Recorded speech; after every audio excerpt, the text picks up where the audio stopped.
Seriously? Okay, let's start. Oh my goodness. Oh yeah, this one. Elsie's diary. I would say that this is the German child, Tyskungen. This is quite funny because when I started writing The Ice Princess, Erica's parents had just died in a car accident. And for the next 4 books, when I described Erica's relationship with her mother, I described a very cold and distant mother, but I didn't know why. I wrote about it for 4 books, but I didn't have any clue why Elsie was that way until I started writing the 5th book, The German Child, and then Elsie's whole story came to me. So this is a very special book for me. I would say this is the stone cutter that starts with a body being pulled up in a net, which I thought was a very effectful way to pull up bodies. I was very happy with that scene. I also loved the historical part of that book. It was going back to the 1920s, and I've based some of it on real things that happened in Fjällbacka. There's a fire, for example, and that fire actually happened in Fjällbacka. So I often do that. I often incorporate real historical events from Fjällbacka and create my own stories around them. This must be The Lighthouse Keeper. In that one, for the first time, I incorporated a ghost story, and I really love ghost stories. So I was very happy when I got the idea to do that. I think it's actually the only of my books that I've incorporated a ghost story. This one must be The Angel Maker. When I started writing this story, I based it from a story I heard that Hermann Göring in real life had visited an island outside of Fjällbacka before the war. And this is supposed to be, I've checked it, it's supposed to be a true story. He went to a party on an island outside of Fjällbacka before the war, when he was studying in Copenhagen. I started writing it while I was doing my research on Hermann Göring, and I actually discovered a real-life mystery when it came to the history about him, and then I incorporated that in the book. So that happened while I was writing it, and it was a real aha moment for me. The Lion Tamer. I would say that The Lion Tamer is my most gruesome book. It has the most violent way of killing someone.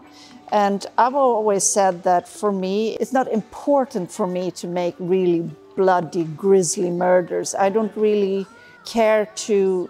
The way to kill someone is much less important than the motives. So I usually choose the way someone is killed based on the motive and the situation. And I don't seek out a situation where I create very bloody, grisly, bestialic murders. So, but for this book, it had to be, because it had to do with the motive. So this is my most gory book. Oh yes, The Mermaid.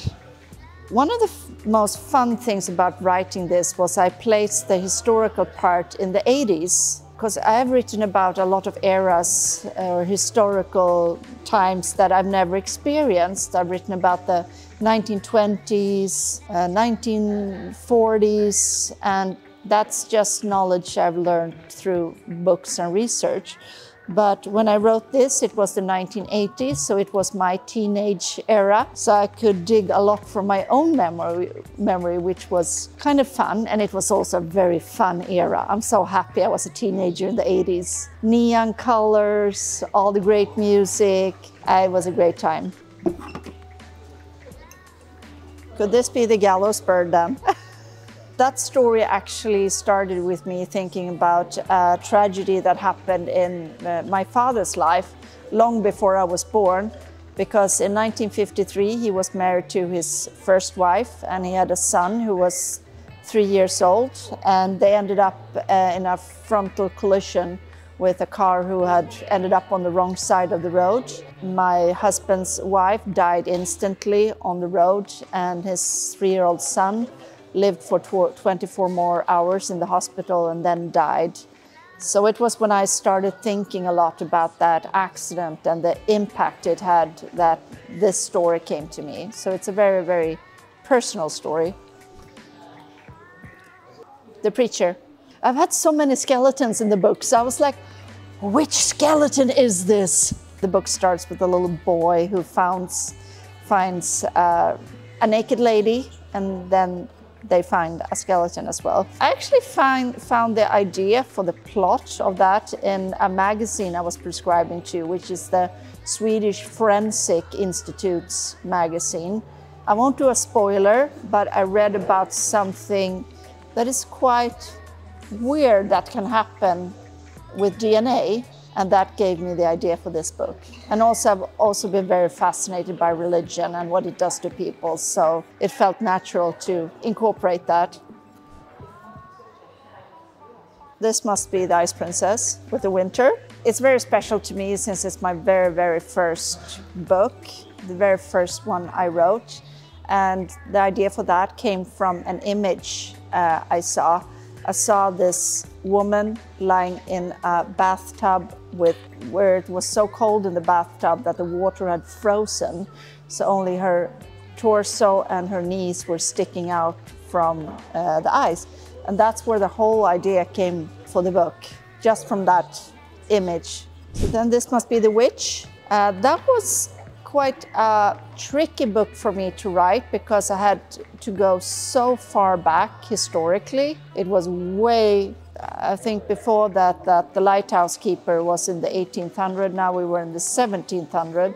So I had to do tons and tons and tons of research for this book, but it was very fun to do that. I love history, and I've also been very fascinated with the witch processes. The more I've thought about it in modern days, I realized that the witches that were burned in the 1700s were burned because they were smart, educated, intelligent, independent women. Now we burn them on social media instead. So I could see a lot of references between that, and I thought a lot about that while I was writing it. So, The Witch.